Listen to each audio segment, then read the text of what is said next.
Welcome to the Winged Wheel Podcast. Here to talk all things hockey are your hosts, Brad Crisco, Ryan Hanna, and Evan Lobsinger.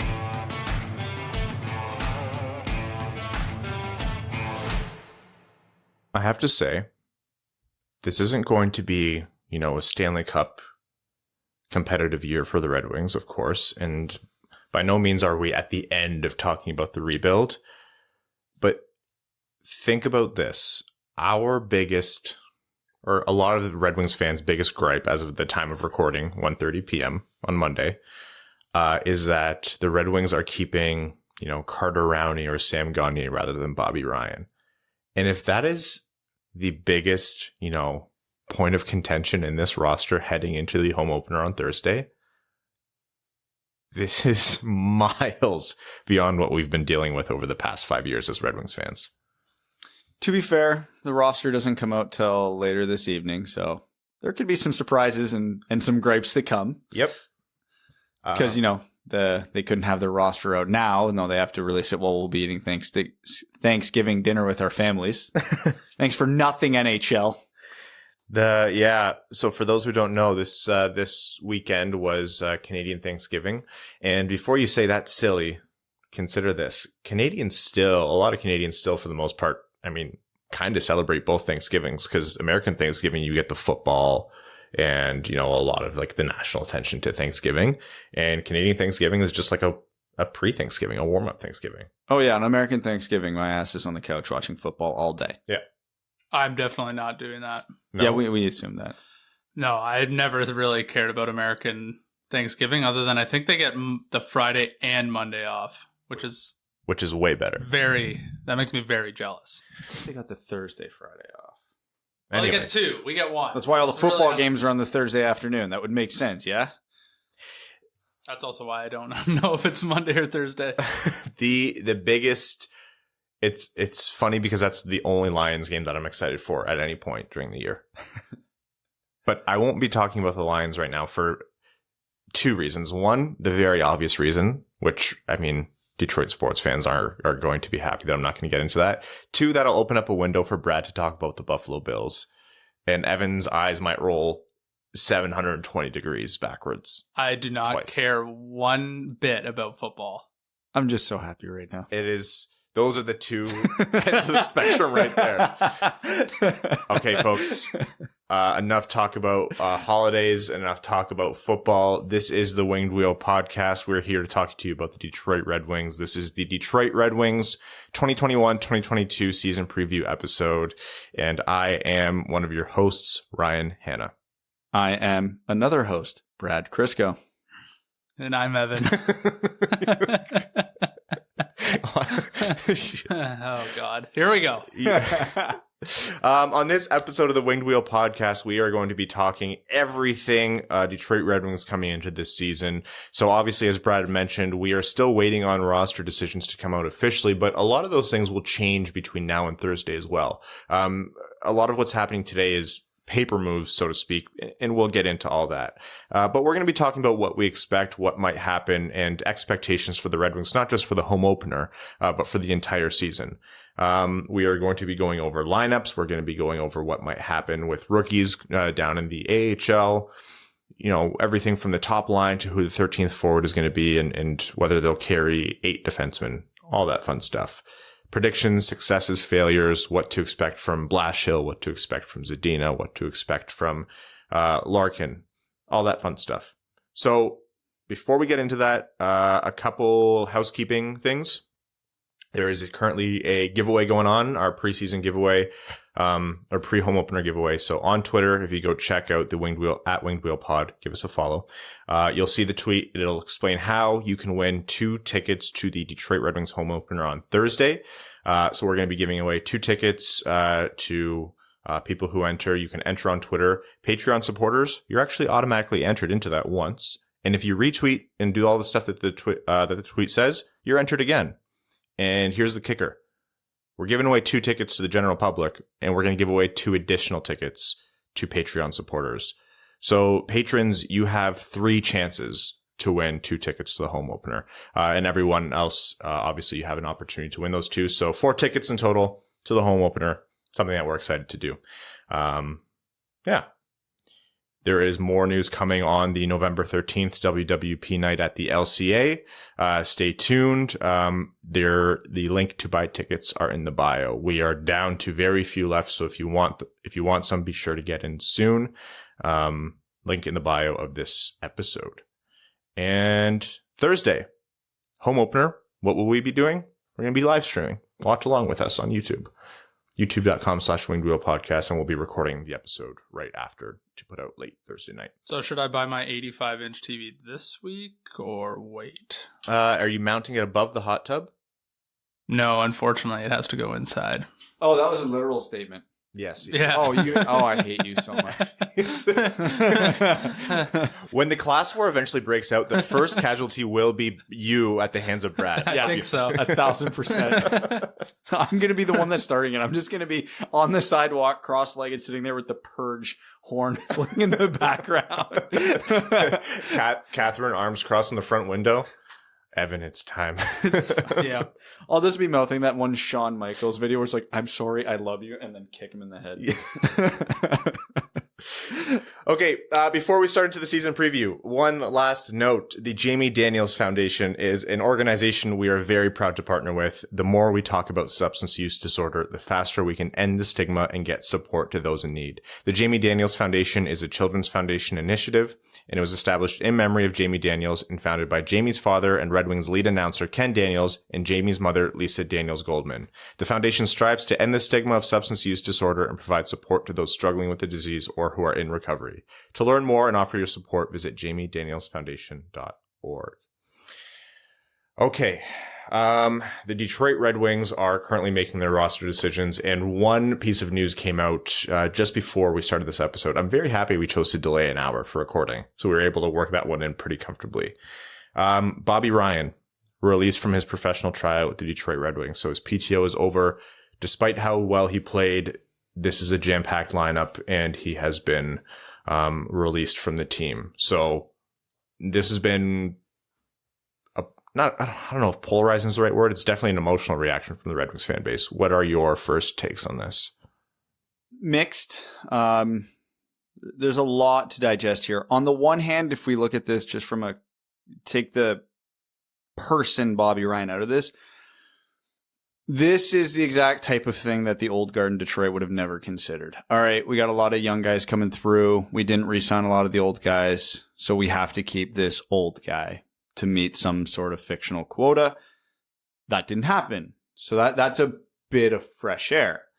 The other positive is what it looks like is that Bobby Ryan got released to keep a spot open in the top 6 for Lucas Raymond, which is a net positive. So if that is the sacrifice that had to be made to get Lucas Raymond a top 6 role opening day with the Detroit Red Wings, then it had to be done. And that's a good thing. The counter argument to me is there's 4 or 5 other players I would have cut on this team before releasing Bobby Ryan.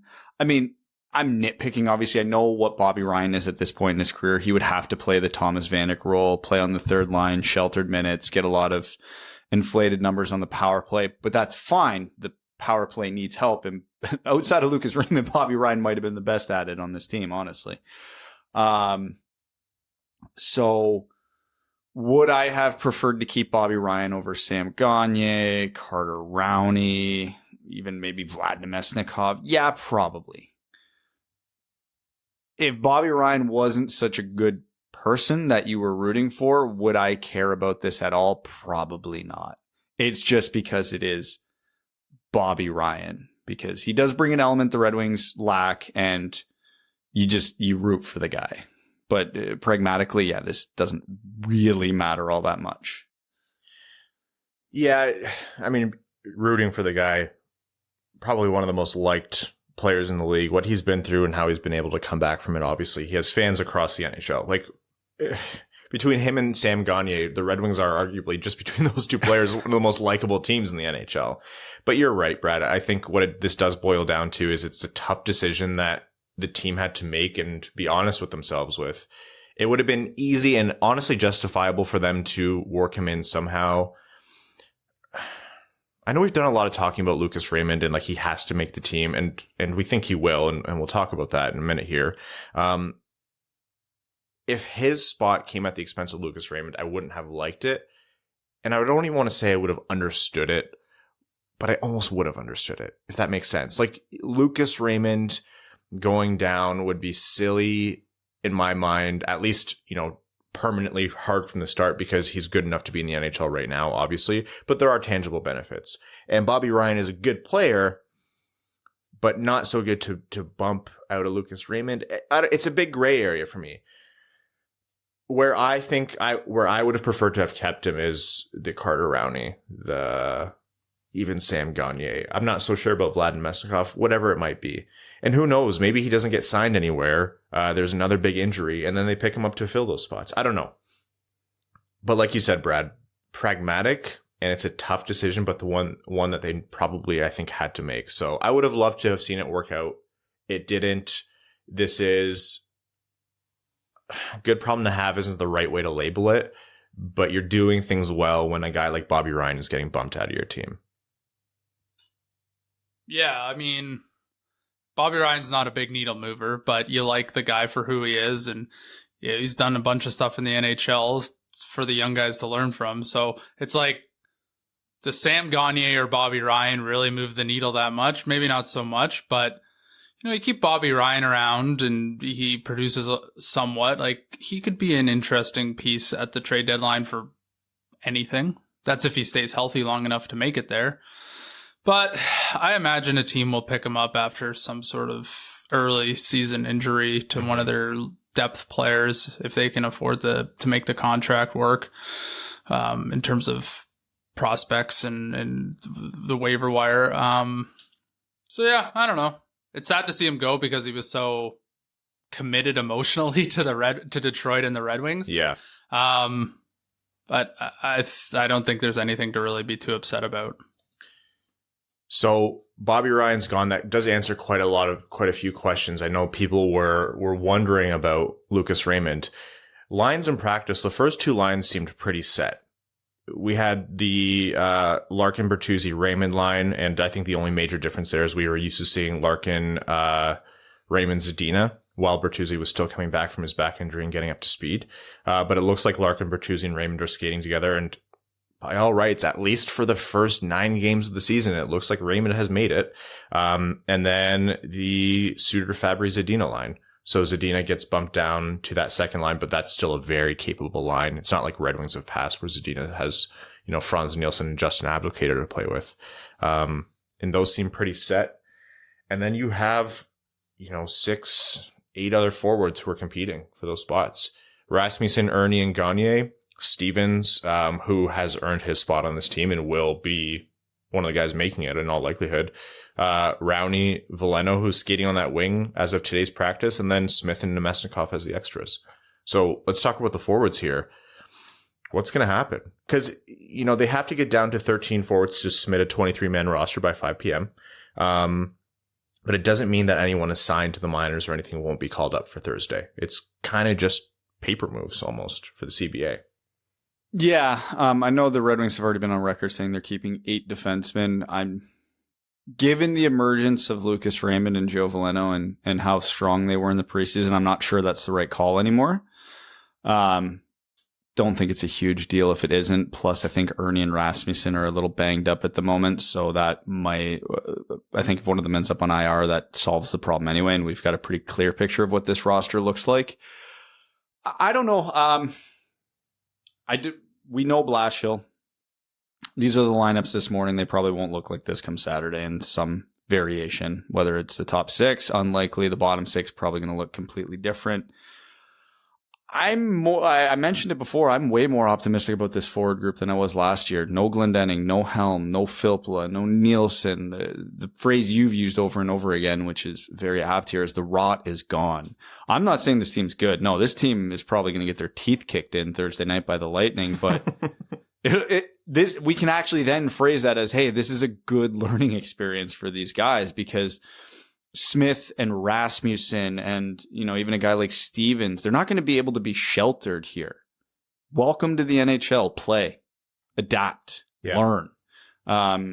And everybody that's on this roster for the first time that I can honestly say, and God, the entire time covering this podcast, are all probably legitimately NHL players. They're not upper tier NHL players, hence why the Red Wings are still going to be probably a lottery team this year, but they're all NHL players. We're not parading out the corpse of Franz Nielsen night after night anymore, or the shell of Valtteri Filppula. It's like, no, these guys are all capable. How good are they? Well, we don't know. And that's kind of the exciting part. We don't know. Yeah. I'm not saying they're going to be world beaters or stars, but we don't know how good Michael Rasmussen can be. I haven't pegged as a future fourth liner, but he could outperform that still. He's still young enough. There's growth room. Same with Giovanni Smith. Same with Mitchell Stevens. They are all young enough. They can outperform that. Joe Veleno had a fantastic preseason. Who knows what he could turn into with some regular playing time this year. And if he goes back to the HL and dominates, who knows what that could do for his confidence. There's not really a losing scenario there.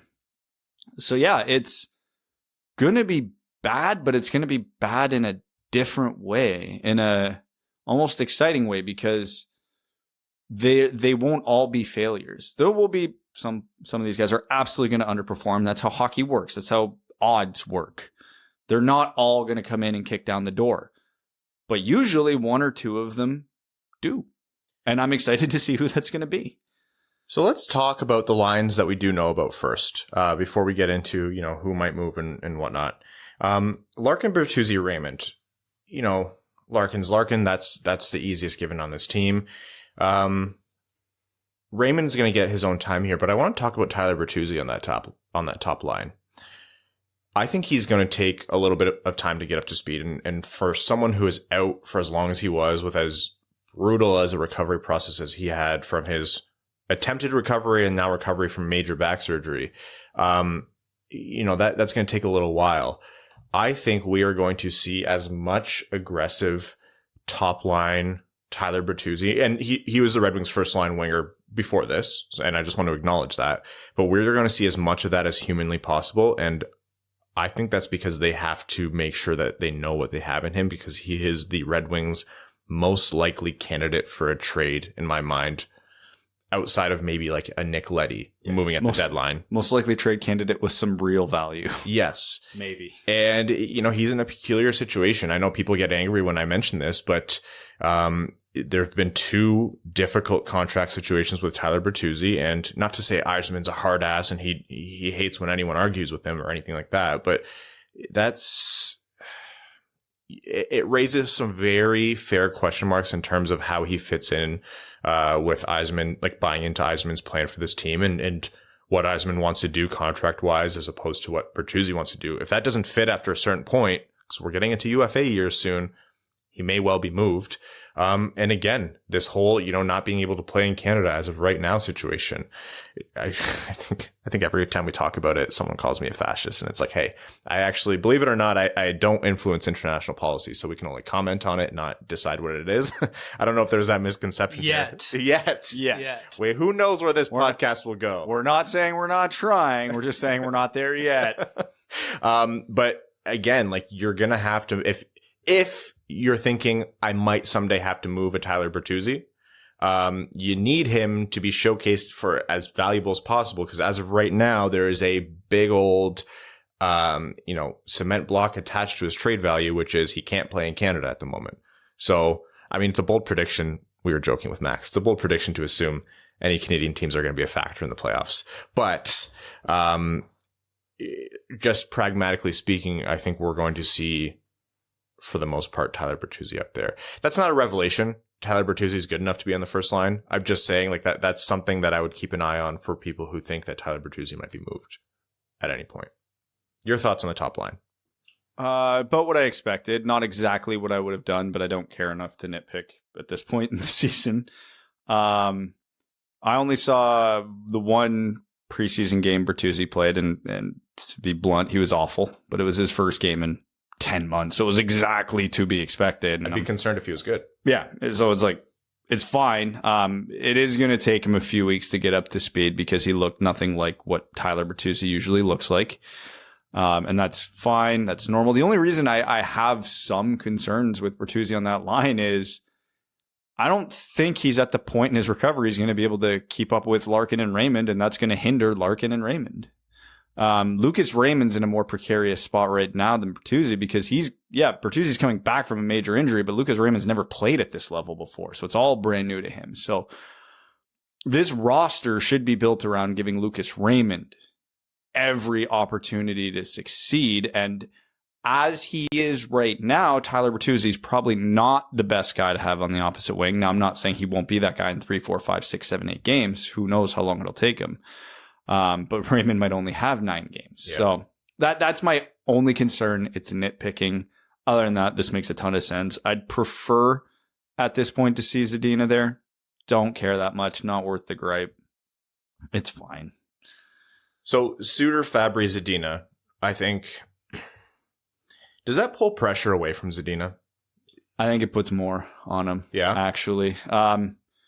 Suter and Fabry are good, don't get me wrong, but they don't have the expectations Zadina does. Zadina's the best player on that line, so he's going to be expected to... Should be the best player on the line. Exactly. So he's probably expected to lead that line, produce that line, drive that line, and I'm probably the biggest Philip Zadina apologist in the world, but I don't think he's there yet in his development. And for the home games, they're probably going to try and get a matchup, which means they're not going to get easy assignments either. So they are going to be playing other teams' top lines and top pairs. And let's be honest, it's a significant upgrade on last year's second line, but it's still a below average NHL second line.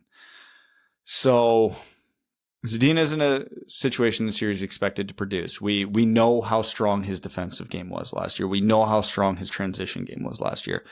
We know his playmaking took a huge step forward that we weren't expecting last year. Okay, well, he's got to score now. That's why he was drafted. And I don't think he's in the best situation to do it right now, but he's certainly been in worse situations than this. So I'm not going to say it takes pressure off, because I think there's a bit more pressure on him, and not giving him Larkin to work with just makes it that much more difficult. I just wanted to comment that I love how much energy and time we're putting into the line conversation, which the lines will last all of half a period at the absolute best. The conversation is like 30 times longer than how long the lines will actually last. Yeah, it's fair. They won't even be the starting lineup. Like, that's how long it's gonna last. Yeah, we're gonna get the news like with 2 minutes left in the episode. Detroit Red Wings have sent Lucas Raymond to Grand Rapids. Like, okay, well, yeah, Adam Ernie this episode to start the season. Back it in, folks. I actually, and this is because I like to frame myself as like a tough, stoic dude, but I'm a softie, and I actually have hope and some belief that the top 2 lines and the defensive pairings might actually stay a little bit more static this year. I do. I think it. I know it's the only saving grace you have on that one is that the top 6 forwards are so obviously late years ahead of the bottom 6, which has not been the case in previous years. There's always been that like, oh yeah, we have these 4 guys or these 5 guys, but who else is gonna? It's like, no, these are the 6. I cannot wait for Adam Ernie to go on like a 5-game heater, and he's just bolt on top 6 forward the rest of the year. I don't want Adam Ernie to be the new Darren Helm. I like Adam Ernie. Here's the thing: Adam Ernie and Mitchell Stevens are the new like Helm and Glendening, but younger and better. Like they're what they're what we wanted Helm and Glendening to be 5 years ago. And so I hope I hope the Red Wings don't do the same thing that they did to Helm and Glendening, who are good guys and played their roles well, but then all of a sudden they're playing top line minutes. And they're catching heat from everyone. And it's like, well, it's not their fault. It's coaching staff put them there. I think Pius Suter is a story that's a little bit lost in the shuffle this preseason, because obviously everyone's looking at Lucas Raymond, Moritz Seider, Joe Veleno, et cetera, et cetera. Pius Suter, I don't think it can be overstated how big of a difference it is to have an NHL capable second line center there. Again, we'll see how the year shakes out, but you know, who did we have before? It was Val Filppula, who understood that he probably shouldn't be a second line center, but there was no one else there. He was a warm body, and Yzerman almost said exactly that. So having an NHL capable, is it an above average second line center? No, but it's very serviceable. You look at that and you're like, okay, that is not insane to see. And so what that does for Robbie Fabry, what that does for Philip Zadina, what that does for whoever might end up on that second line, that's crucial. And it really should open things up for Larkin as well. Like imagine Fabry, Suter, and Zadina click. Then if you're game planning against the Red Wings, you're not just shutting down the Larkin line immediately. So that opens up the top line a bit more. So that's the biggest change that the Red Wings have this year is their second line. And I think that's hopefully going to be born of the play of Pius Suter compared to his predecessors. The defense are the easiest things to talk about this year. We predicted it, I think, the moment Nick Leddy was traded for. DeKaiser Hronek for now, until I honestly think DeKaiser's going to tumble down the order. Yeah, because that might be, if that's the top pairing, that's the worst top pairing in the NHL, but that's okay. Leddy Seider, which is an above average second pairing. And then, which is probably should be the first pairing, but I don't know if they'll do that with a rookie. And then the bottom four are some combination of Stahl, Stetcher, Osterley, and Lindstrom. I know it's Stahl, Stetcher usually, but Stahl was skating with Lindstrom today in practice, so we'll see how that one shakes out. Don't like that. Here's the thing, Danny DeKaiser, we've talked a lot about his fall off in terms of his play. But a lot of it has been coming back from some pretty shitty injuries. Like he's had a raw deal to work with. And that's not to excuse and say, oh, but he'll get back to his previous form. I'm wondering if I'm not wondering. I'm predicting that it's going to be really hard for him to get back to anywhere near that level. There was a flash before his latest injury. Was it his knee or his back more recently? Sure. Hip. Yeah, something in between. Ankle. Not the crucial body parts. No, his pinky toe.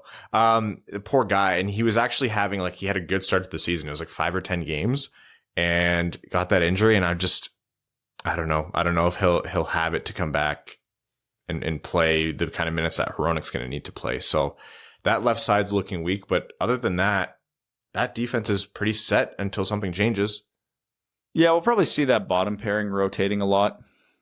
Yeah. I don't think we should get married to anything that happens there.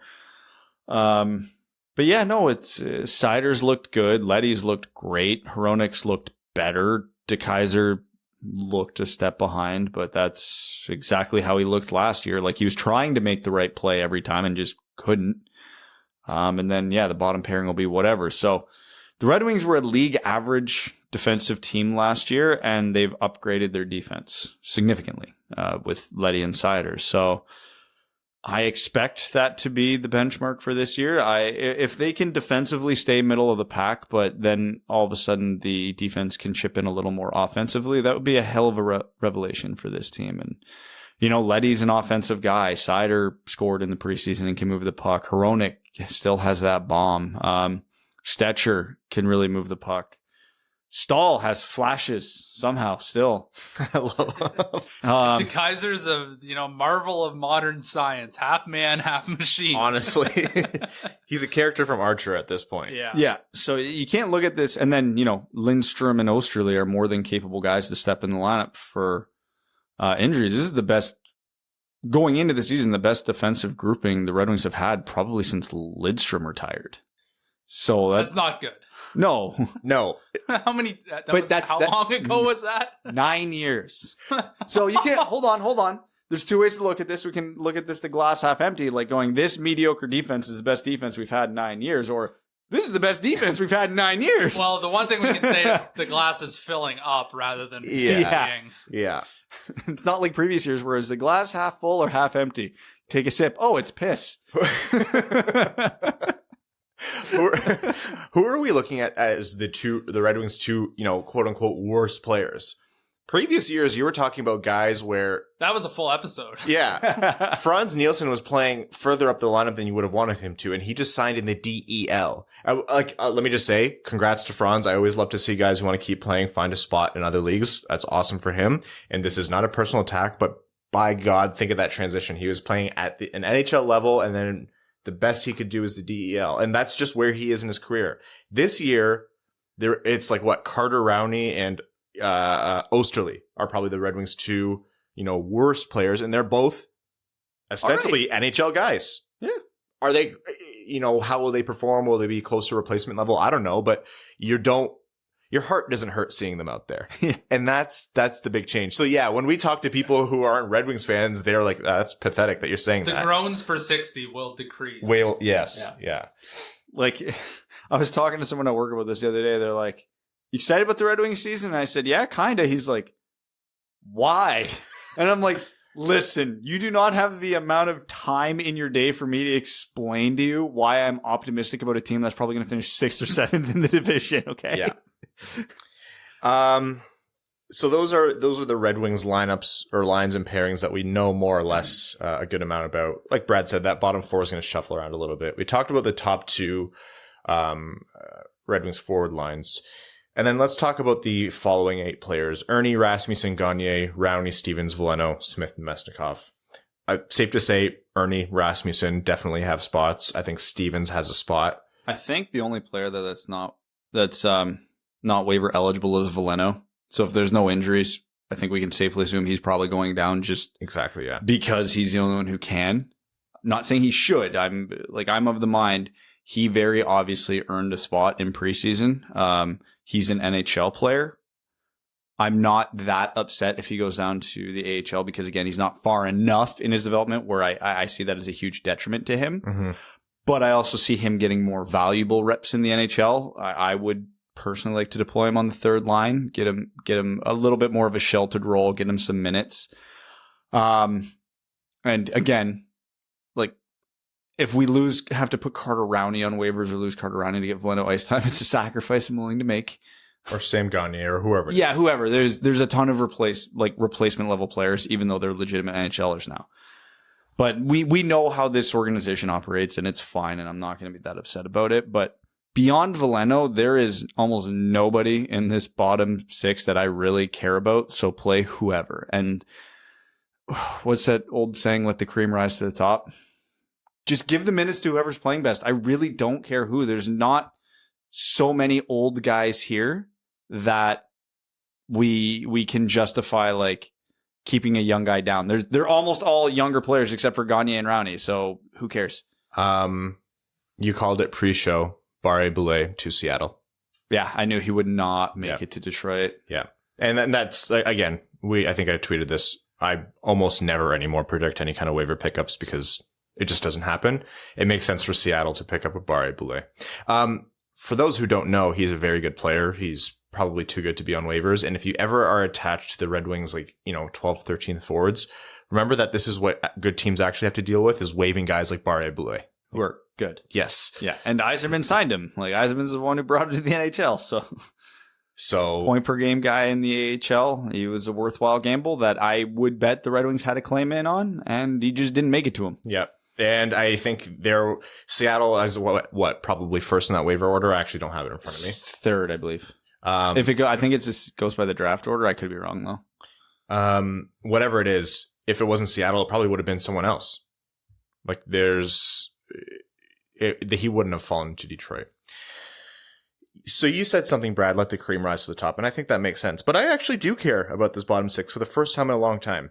First of all, I'm excited by Mitchell Stevens in a way where I'm getting flashes back to the Darren Helm and the Luke Glendening era where their bodies were more cooperative with the style of game that they play. And so he was really good in the preseason. He earned his spot. And he earned his spot in the face of guys like, Carter Rowney, who came in the same situation, Sam Gagne, Nemesnikov and Smith. I think, unless something drastic changes, Stevens is going to be there in all likelihood. And Ernie looks like, at least in the preseason, he's continuing to do some of the things that he did last year that made it a, quote unquote breakout year for him. And Michael Rasmussen's game and play this year is going to dictate a lot of where he ends up. Like you said, Brad, you expect him to be a fourth liner, but I also think it can do Veleno a favor. What have we talked about? Veleno has a better chance of coming to this league as a winger to start because it's very hard to play center in the NHL. You come in as a winger and you have time to learn and kind of grow into the role before you flip over to center. And if Michael Rasmussen can hold his own as third line center, then they have the space and breathing room to do that and give Veleno a little bit of a sheltered entry into the league. Yeah, that's my take on it. So is it exciting if you're coming in as a Tampa Bay Lightning fan? No, this is a pitiful bottom six. But for us, I think it's a big step from what the Red Wings have had in the past. It's all guys that could have more than 2 years left with this team outside of maybe Gagne and Rowney, because everybody else is under 30. And a lot of these guys are under 26, which is a whole new world versus what we're used to seeing in the bottom six. And I know I've been beating that to death over the last month, but it's not insignificant. The Red Wings are in a rebuild, and we're consistently one of the oldest teams in the NHL, which is exactly where you don't want to be and absolutely shouldn't be in a rebuild. So this is the first true year of, all right, that's done. It's time to improve. It's time to find out what we have. Can Giovanni Smith play a regular role? Can Michael Rasmussen play a regular role? Can Mitchell Stevens, Joe Veleno, yada, yada, yada. Can Adam Ernie repeat his success, right?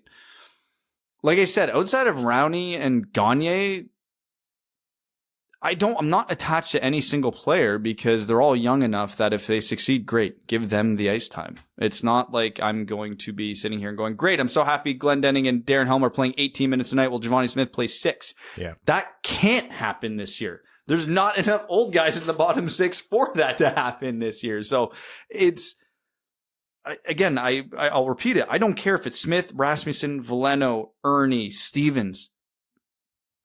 At least 3 of these guys are going to get a decent amount of ice time every night. So give it to who earns it. You guys want a ridiculous interlude? I'm watching the waivers roll in right now. I'm on Elliot Friedman's timeline, and his banner on his Twitter profile. It's a banner that I thought said no Bitcoin or wine and beyond this point, but it's no bitchin' or wine and beyond this point. For a second, I was like, why does he hate crypto so much? Wow. Who has it as a banner? Friedman? Yeah, he has no bitchin' or wine and beyond this point. I just misread it because I can't read. I'm a hockey meathead. One thing I was looking up while you guys were talking was Michael Rasmussen is 8 months older than Joe Veleno. Does time make any sense at all? No, absolutely not. No. I'm the same age as Mika Zibanejad. I don't even know how old he is. I don't know how old I am. Me neither. I actually think you don't know how old I am. No, our birthdays are all 3 years spaced. Oh, are they? Yeah. Well, it's like 3, and 1,000 to Brad. Yeah. I'm 3 weeks older than Sidney Crosby. Oh my God, you're ancient. I think Sidney Crosby's a broken man. Giovanni Smith. I think, Smith and Nemesnikov were skating as the extras today. We don't know what the injuries are. Ernie is dealing with something nagging. Rasmussen is dealing with something nagging. I don't know how this is going to shake out, but it looks like Smith is going to, in my mind, probably be that 12th, 13th guy most nights. Which is fine. It's where he fits. I mean, I don't hate Giovanni Smith, but I'm not one of these big Giovanni Smith hype wagon guys that a lot of the fan base is. Like, I love the guy for all That's been me in the past. Yeah. I love all the intangibles and extras the guy brings. And he absolutely needs to be in the lineup the first game against Dallas. But I mean, I don't think he's anything more than a 4th line guy. So if he rotates in and out of the 4th line and guys are playing better than him, get the ice time, great, fine. But if Giovanni Smith outperforms expectation, fantastic. He won't be the 12th, 13th forward for long. That's the luxury this year, right? Yeah. Smith just needs to go in, play his role, throw his body around, play sound defense, and chip in offensively every once in a while. If he can do that, he will see ice time very regularly. If he can't, he's not going to last long in this league. This is his make or break year. He'll probably be back next year no matter how much he does, but his expectations will be so low at this point, they'll already be looking for his replacement if they don't find it immediately. So, yeah, it's a big year for him. He's 25 now? Put up or shut up. And if the nights he gets in the lineup, do something. He's got to make himself noticeable. To this point in his career, he hasn't done that often.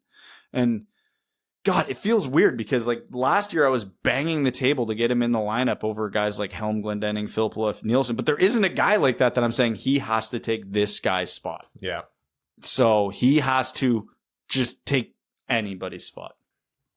So you mentioned Joe Veleno, Brad, and you were talking that due to waiver eligibility, he's waiver exempt, which means he can be sent down, doesn't have to pass through waivers. Unlike, Giovanni Smith, who might be fringe on this team. A lot of other teams are going to like what Giovanni Smith has to, brings to the table, and they'll want him as well.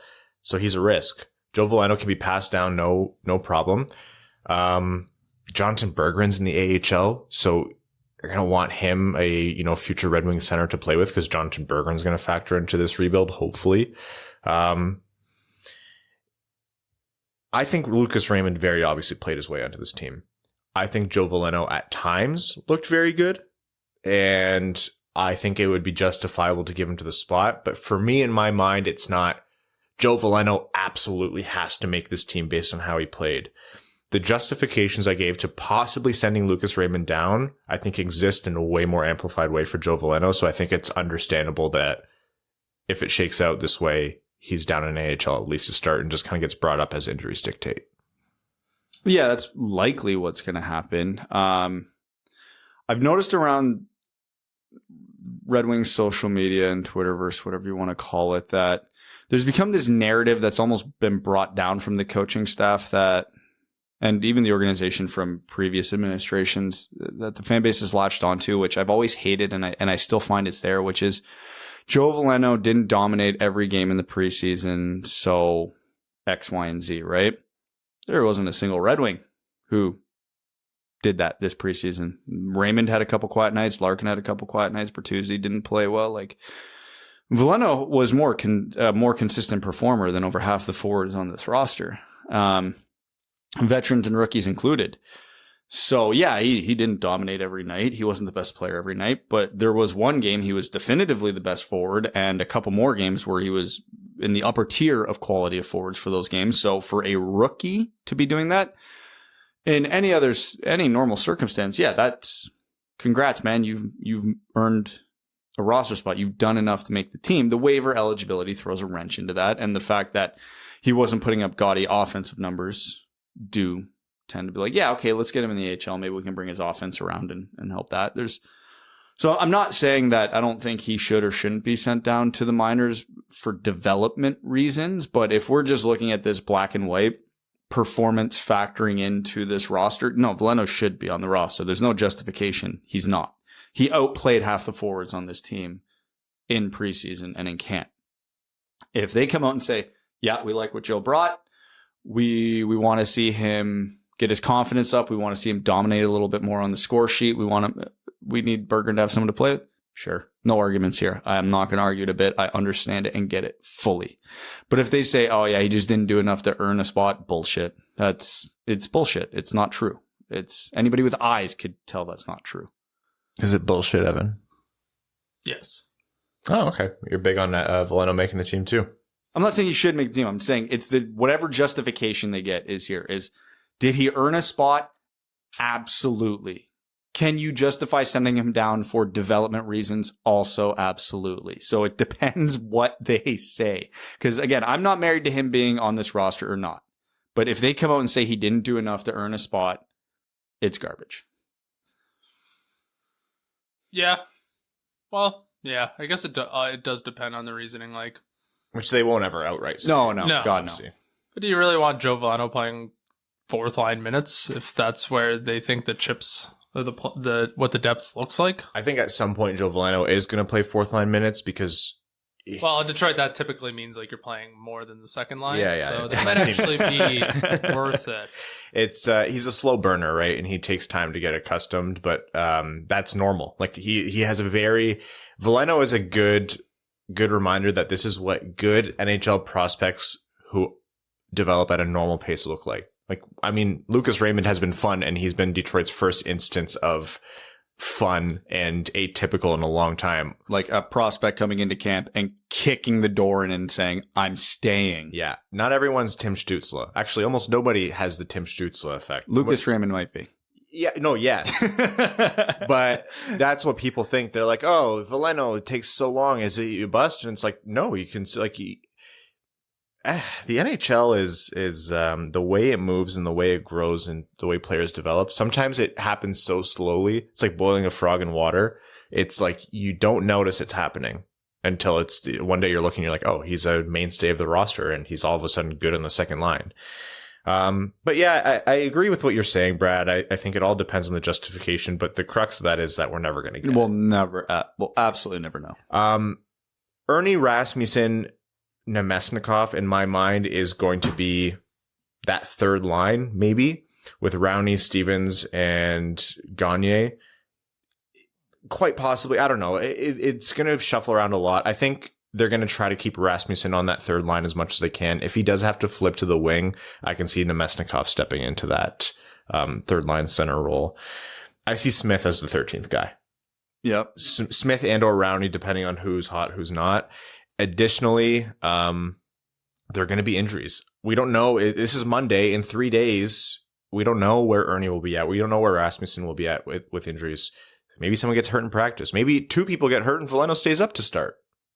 There's a lot of up and down. I think for right now, what you can say confidently is Veleno is the first call up, and he will see games this year depending on injuries, unless the Red Wings all of a sudden aren't injured, which isn't the case because we haven't even mentioned that Vrana's out for 4 months.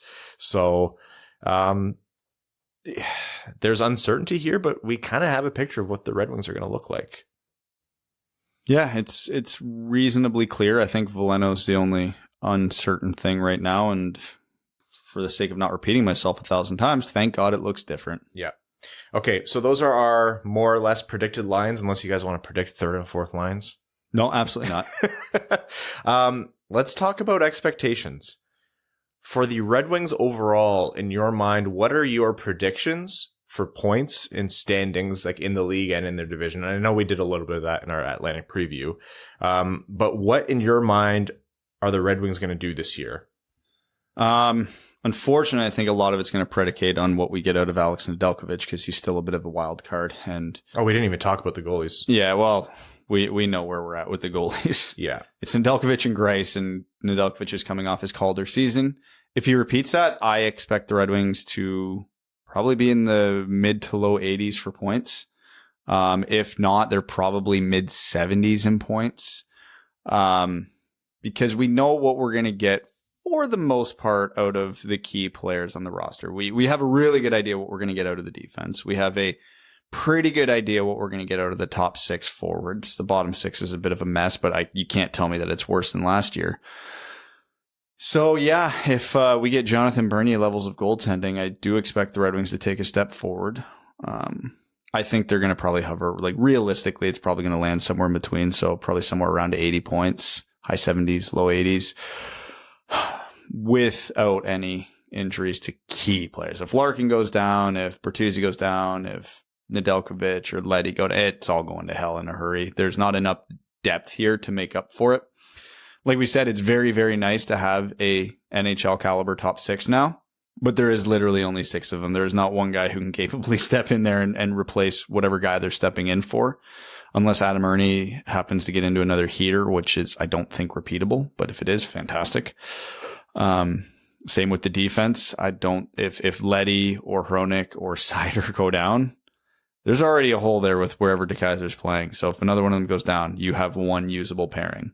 So it's unfortunately a lot of hopes and prayers, but hey, if they do stay healthy, this should be a much better team. I don't agree that it's going to fall on Nedeljkovic for a couple of reasons. First of all, I think anybody who's expecting the Calder nomination level numbers are in for a surprise because I'm not expecting that. No, defense accounts for a lot of what a goalie can do. Remember, Greiss had an adjustment period when he came to Detroit. He came from Barry Trotz's New York Islanders to these Detroit Red Wings. Also, the level of goaltending that the Red Wings have gotten from Jonathan Bernier over the past couple of years has been above and beyond what they could ever expect from a goalie. So a good Nedeljkovic season looks like the same seasons we were getting from Jonathan Bernier, right? So, but the thing is, Bernier was a vet. We knew what we were getting with Bernier. Nedeljkovic is still a bit of an unknown. Yeah, that's true. He's got one, because there is a reality here that Red Wings fans don't want to admit where Nedeljkovic craters. So could happen. It could very well happen. And that still would, in my mind, would not write him off for me for the Red Wings future. No, it wouldn't. He's under a 2-year contract, so he literally can't. But but yeah, in terms of standing projections, yeah, if Nedeljkovic craters, this is a mediocre team that is back to being very bad. The Red Wings were on pace for roughly 70 points last year over the course of a full season. I have them at about 76 points. That's kind of where I'm putting them. I put them 7th in the division in the Atlantic preview. I'm going to stick to that. And they'll be, I don't know, 27th in the league. anywhere from like 25th to 27th in the league is if I had to put a spot on it. The biggest difference makers are going to be this. First of all, Nick Leddy and Moritz Seider, that pairing are hopefully going to take a lot of minutes away from Hronek, which takes some pressure off him. The power play, if you don't go 40 power plays without scoring a goal, you are going to be a better team. And we should give some more attention to Seider as well, and we will in a minute here. There are a lot of things, the Red Wings got better addition by subtraction and just bringing in NHL level players. The things working against them, they're in a tougher division. Other teams around them have gotten better. It's not like Ottawa and Montreal are going to be easy to play against. They're not going to be competing for the cup. Well, we might have said that about Montreal. They're still going to be tougher to play against, and that's a lot of games against them. Verana's out. Bertuzzi's out for 9 games. We know that right now. And you have to stay healthy. Yeah, but those are Canadian teams. That's just leveling the playing field. Yeah, that's true. And like you said, Brad, we have to stay healthy. So in my mind, I think that works out to an improvement, but not such a drastic improvement where they're reaching 80 points. The Red Wings are a better team than they were last year, but they're in a better division, significantly better division. And I think you're going to sort of have to look at those two things separately from one another. Like, I think this Red Wings team will improve. Like, their power play obviously can't get worse.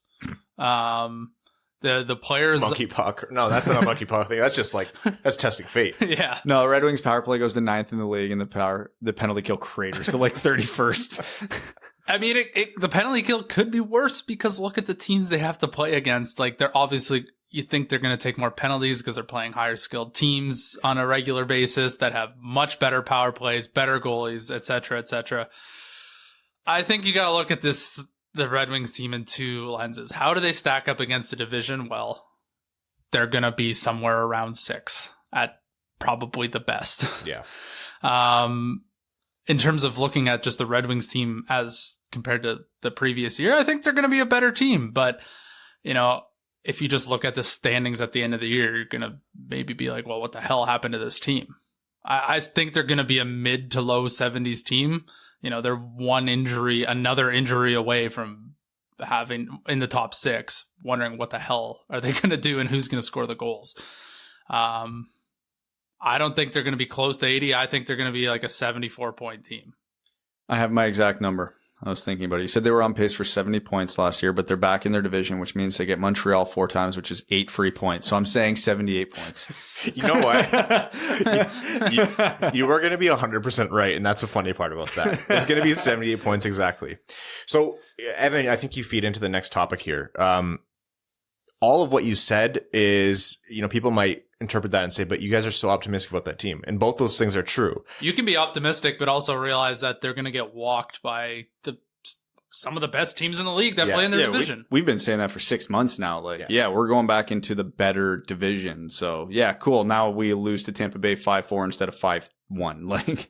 So knowing all that, what we're saying is success isn't going to be points in the standings for the Red Wings this year. What does success look like? And I think let's talk about team-wide things, and then let's talk about player-by-player stories. All right. Starting with team-wide. Hey, let's get to league average on some things. The power play was horrific. That can't be repeated. The 5-on-5 goal scoring was horrific. That can't be repeated. The penalty kill was way below average. That can't be repeated. I'm not saying all those things have to be fixed this year, but we better see significant improvements in at least a couple of those areas, or else what are we even doing here? You know what I mean? We're looking at the roster going, yeah, this is a roster that's capable of scoring more goals. We're looking at the Alex Tanguay coming in, and again, the change in the roster and going, this is a team that should score more goals on the power play.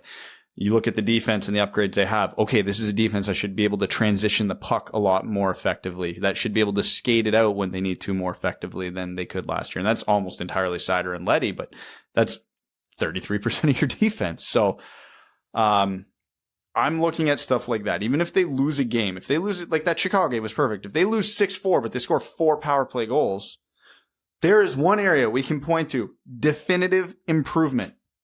Fine. I'm okay when we have games like that every once in a while, even if it's a loss. There weren't games like that last year. Yeah. It comes down to basically consistency. Like, how many games were there last year where the Red Wings looked, I'll say, relatively good, and then they'd take off like a week worth of games, and you're like, what? Where did the team go that we just saw the other night? And I think the roster will be able to provide that, but they went a month without scoring a power play goal. yeah. So yeah, it's stuff like, make sure that the high danger scoring attempts aren't 10-0 for Tampa Bay, or the games need to be closer, not only in terms of the score, but in terms of some of the more granular metrics as well. Yeah. In my mind, I think those are the very good team-wide points. In my mind, there's two stories on defense that I'm looking at here, which are going to be crucial for the Red Wings to get right. First of all, Moritz Seider, one of the most exciting prospects, players not in the NHL, who's now obviously going to make the Red Wings. He had a preseason which left some people wondering, like, is he ready? Like, he didn't look as flashy. He didn't crush anyone. You could tell that he is getting accustomed. And we have said it time and time again, and we will continue to say it time and time again. I don't know if you guys know this, but Evan actually used to play defense. Former defenseman Evan Lobsinger. That's how the meme goes. It takes quite a bit of time to get attuned to NHL level defense. And I'm not saying 10 games, 20 games. I'm talking a few seasons almost to really get up to speed. Moritz Seider is a young kid.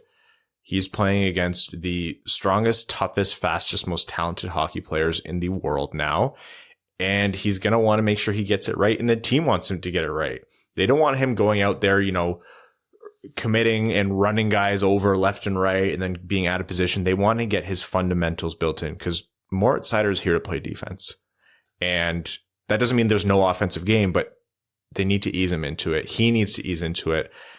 I think pairing him with Nick Leddy is a great start. I think sheltering a little bit of his assignments where they can is something that they should do, and basically just focus on his development almost more than anyone else on this team. I think a good chunk of Red Wings fans have forgotten what Moritz Seider is, because you see the word, I see the word exciting thrown around about Mo Seider's game, and that's just fundamentally not true. Nobody in this fan base is watching SHL games, nor should they. Nobody's sitting around at 1 p.m. on a Wednesday going, oh, I gotta catch Rogla versus Djurgården today. So all 99% of us see is the highlights where Mo Seider had an assist, and here's clips of 3 guys he absolutely demolished. Okay, well, that's 10 seconds worth of clips from 30 minutes of ice time he had. Mo Seider is a boring defenseman. That is what makes him good. He is a defense-first, stay-at-home defender who is a good skater, capable of transitioning the puck, and capable offensively. You have to lead with that part before you open with the boring defenseman, because you're baiting people with No, but you know what I mean? I'm turning in style of play. Yeah. He is not a Cale Makar. He is not an Adam Fox. He is far closer to a Ryan Suter than any of those guys. If you're expecting this guy to come in and stand out every shift and blow guys up every shift and walk away with 60 points this season, I'm sorry to be the one to tell you, you're not thinking of the right guy. Now, I'm not saying if he does, I'm buying. I don't even know what I'll do. Oh, I'll do something. If he does that this year, he's winning a Norris this year. I'm not saying Mo Seider's a bad player. I'm saying in terms of the hype he gets as to how good he is justified. I just think people have lost sight of why he's good. He's a really good defensive defenseman who can skate, and when a player comes up the ice with his head down, he's going to knock him over, and when he gets the puck, he is very capable of transitioning that puck in a hurry, whether it's with a good pass or with his feet. But don't expect this guy to come in and be on the highlight reel every night. He can play 25 minutes. You notice him 0 times, and he had a great game. Yeah. He is that type of defenseman. If he lights up Braden Point the first game, pants are coming off on the screen. Yeah. Turn it off. We're going on to the OnlyFans account. Yeah. That first of all, actually, what Evan said is a summary, but what you said, Brad, is that's the summary. He can play 25 minutes a night. You don't notice him, and then he had a good game. What was our biggest gripe with national recognition of a player back in the Red Wings heyday? It was people didn't realize that Nicholas Lidstrom was one of the greatest defensemen of all time because they didn't notice him, because that's what he did to the game. He was so good. He was everywhere where he needed to be. His stick work, his positioning, his pass, whatever it is, everything was so perfect that you didn't even notice it. And that's not to say that's the expectation for Moritz Seider, but that is what a good defenseman looks like playing defense. And that is, again, the most important thing for Moritz Seider. The Red Wings have not had that quality of defense literally since Nicholas Lidstrom left, which is what we mentioned at the start of the episode. Yeah, exactly. The other story for me on defense, and this is going to be one of the biggest indicators as to whether the Red Wings have had a successful season, in my mind, Filip Hronek. They need him to have a good year. They need Filip Hronek to have top 4 defenseman quality play. They need to bring his minutes down so he's not being grinded night in and night out into seeing some more favorable matchups. They need to put him in the right spot on the power play, which it looks like they're going to do. And he needs to find his game. He wasn't bad all of last year, but he had points, long stretches where it's like, this is not the step that you would have wanted Hronek to take. So in my mind, that is another key story behind Moritz Seider, where I want to see that from Filip Hronek. I think another one that's, not quite in the spotlight as much is what's happening with Robbie Fabry. Like, he's a UFA at the end of this year. It's now or never to sort of make some big bucks in the NHL. So it'll be interesting to see how his season sort of plays out. Like, is he going to have that classic UFA or pending UFA year where he lights it up and then gets the bag or the Brinks truck backed up into his front lawn? Or a first-round pick at the deadline. Or a first-round pick. Yeah. Like, what happens with Robbie Fabry, I think, will be a lesser story, but an interesting one nonetheless. I know who you want to bring up, and I think this is going to be it's not Lucas Raymond, but this will be the biggest story on the Red Wings. Sam Gagner. Absolutely. Sam Gagner. Will he reach 9 goals this year? Carter Rowney. Don't. Filip Zadina. Filip Zadina has taken his steps. I think he looked better last year. He's obviously a bona fide NHLer now. There's no question of him not being on the team. It's really whether he's on the first line or second line. But we are at the point now where Filip Zadina needs to convert his improvement and good play and continue that and convert those into goals. Pucks need to go into the net off of his stick or, his teammate sticks off of passes from him. Like, he needs to convert on the scoreboard, and he now has the talent around him in my mind where he should be able to do that to some degree. Will I say anything short of 30 goals is a failure for Zadina? No, but I would like to see him be a 20-goal player this year. Yeah, he's going to be playing a prominent top 6 role, and he's going to be playing on the power play. With the emergence of his playmaking last year, I'm not going to say I'm going to predicate Zadina's entire season on goal scoring, because I think his offensive toolkit is well-rounded enough. He can still be, in fact, impactful in multiple ways. But yeah, he's got to be a 40 to 50 point guy this year. He has to be. He's getting too big of an opportunity not to be. We can't use the excuse of, he spent like half of last year with Valtteri Filppula or who the hell ever. He's going to play with quality players for almost the entirety of this season. And he's going to play on the power play every game this season. There is a bit of it up to the coaching staff to utilize him properly. Like on the power play, I liked him way more on the left side than the right side, but little tweaks like that are beyond his control. So he's got to do what he's got to do, regardless. But yeah, I liked everything I saw from Zadina away from the puck last year and getting the puck to the net last year. And I hated just about everything I saw actually getting the puck into the net last year. So that's the one thing he needs to fix this year, but it's the hardest thing to fix. And fair or unfair, he has to. It's crazy to think that this is his first full season in terms of 82 games. Yeah. Lucas Raymond. We talked about him making the team.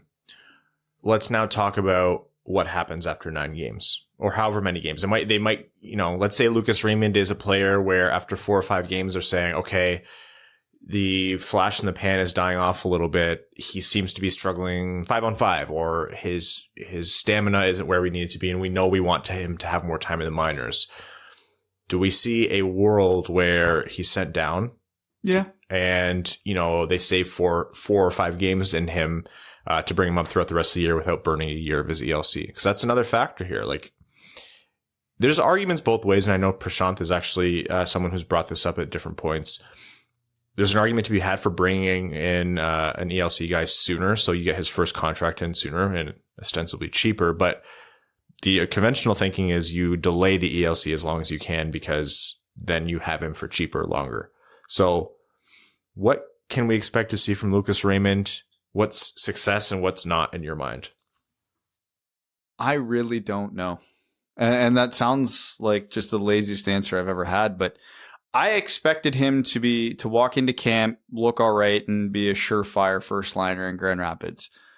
Just because, like, obviously, I was the leader of the Lucas Raymond fan club going into the drafts. When we got him, I was thrilled. So him being great doesn't come out of left field, but he didn't play a ton in the SHL. He was getting minimal minutes. And then when he started getting more minutes last year, his season ended early due to an injury. So he didn't even get a full season in there. So I figured the adjustment to North America would be tough and the adjustment to like NHL level hockey would be tough.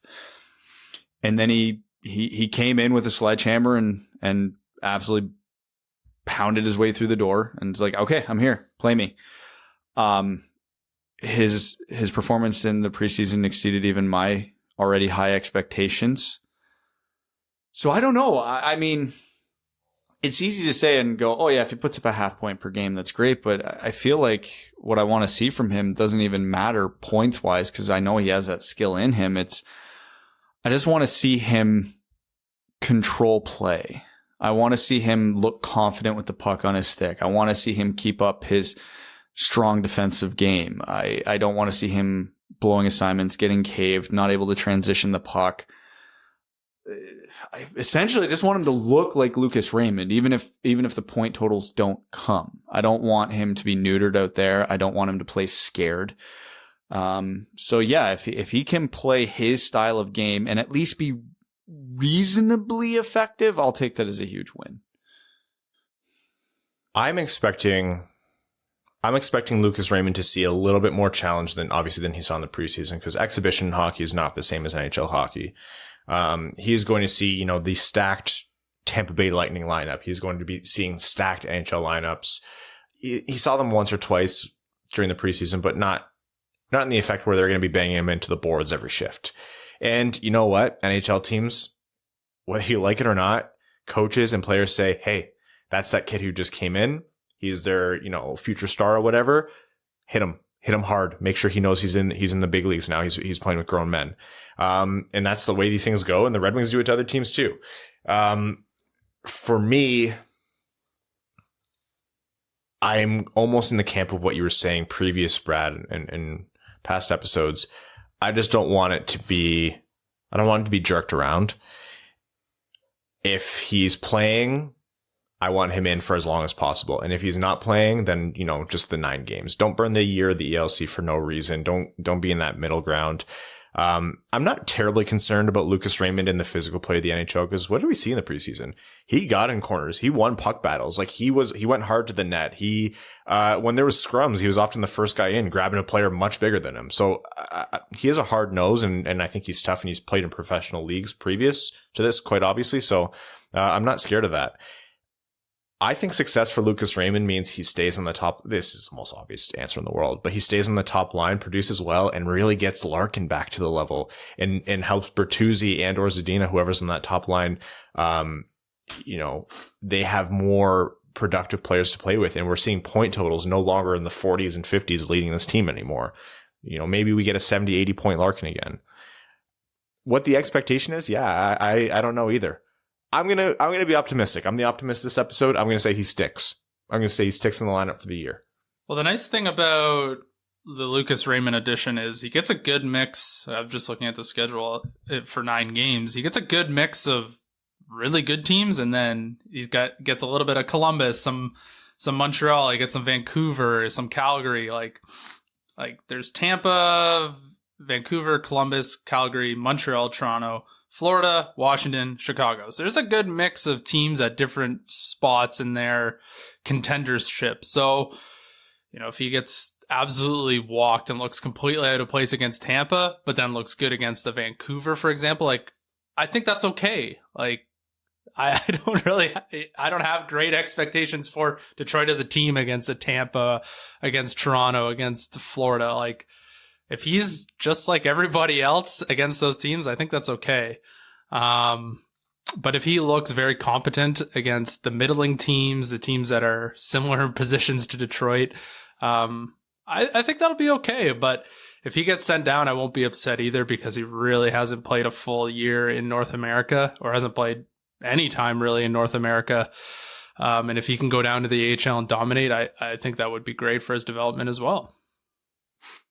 Any other stories that you're looking at in the Red Wings? I think obviously here we'll talk about the coaching staff in a second, but other notable stories on the player side, things to watch develop throughout the year. Seider, Raymond, Zadina, those are the obvious ones. Hronek.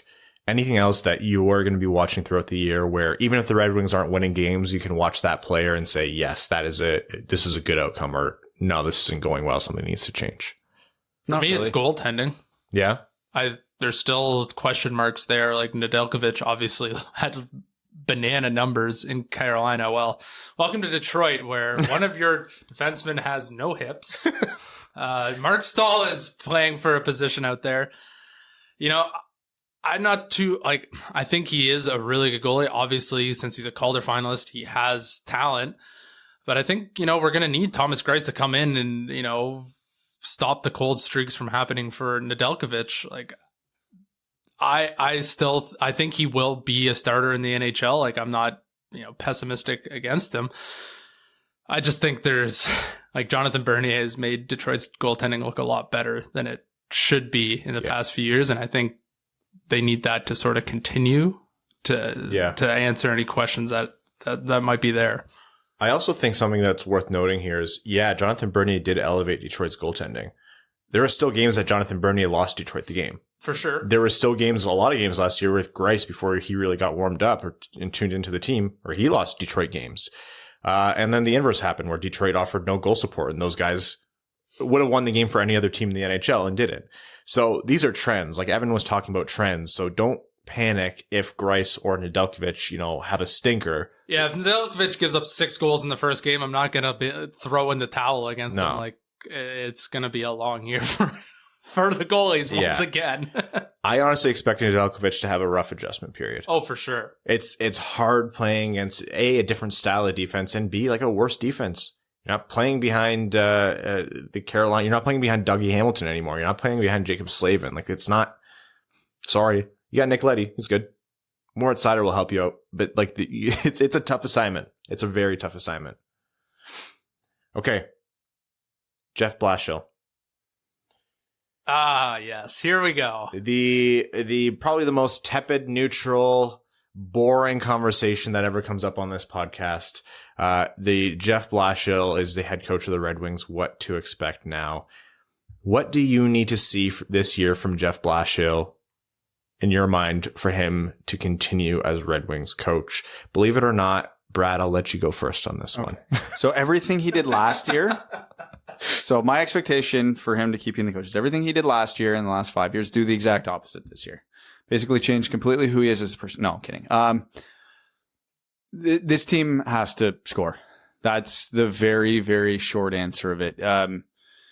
He was so one-dimensional as a coach last year in terms of style of play, in terms of focus, in terms of what he was preaching, in terms of the messaging.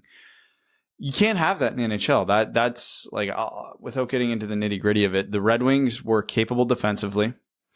They did a really good job of stifling shots, stifling goals. A bit bailed out by goaltending, but they had a worse roster last year, so that's fine.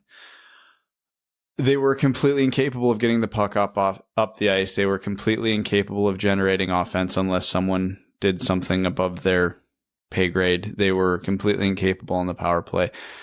It sounds overly simplistic, but this team needs to be able to score, and the young guys need a leash. I'm sick of this playing scared because, if you're Lucas Raymond or Joe Veleno or whatever, one mistake and you're in the press box. That garbage has to stop. That has never worked in the history of hockey.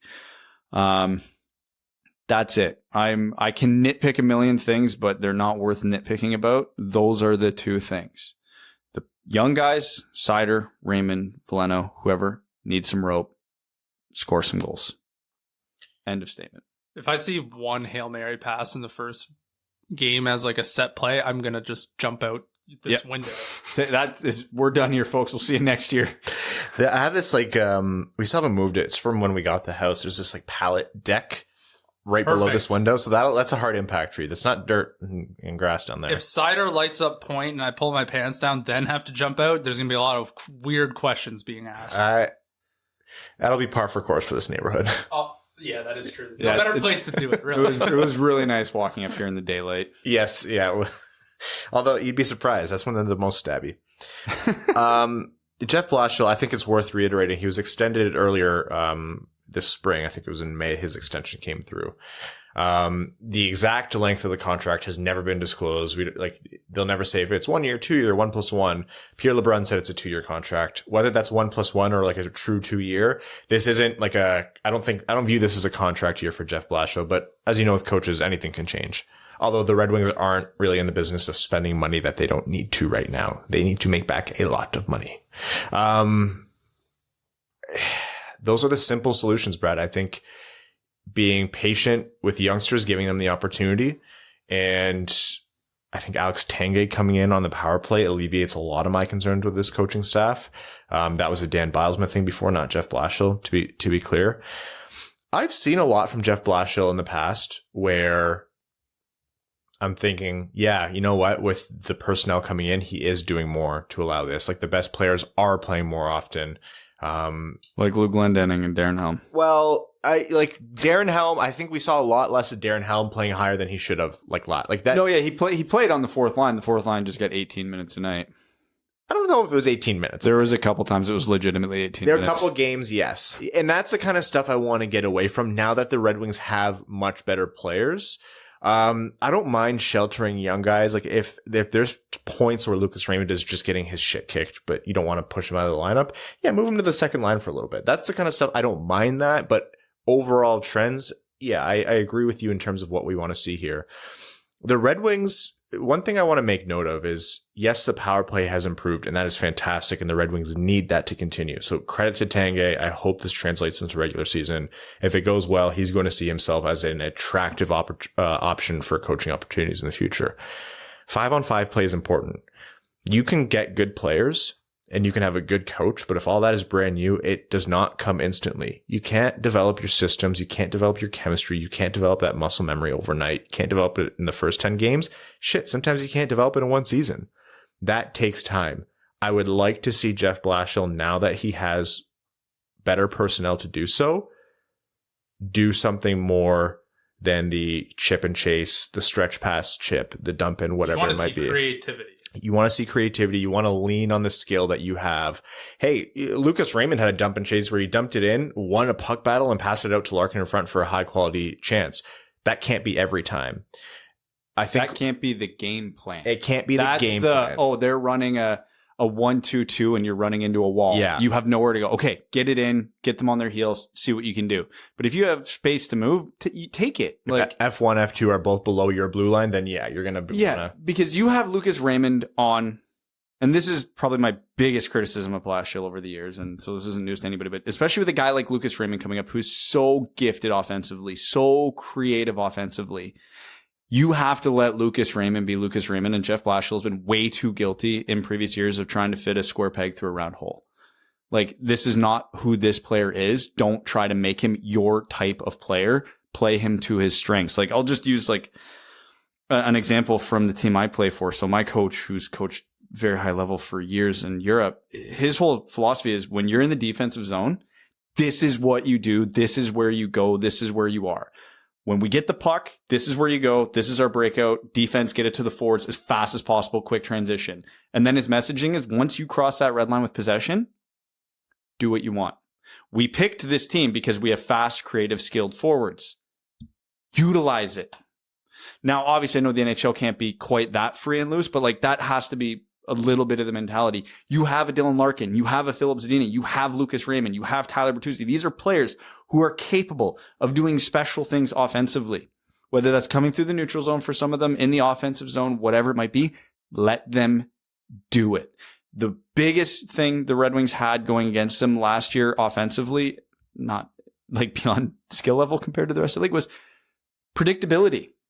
We knew what they were doing every time. And if we as idiot fans know what they are going to do in every situation, the second the puck touches someone's stick, you know the defense knows what's coming. Yeah. So if you get a Zadina or a Lucas Raymond who can live on their edges and make creative plays and, make tight seam passes, yada, yada, yada, let them.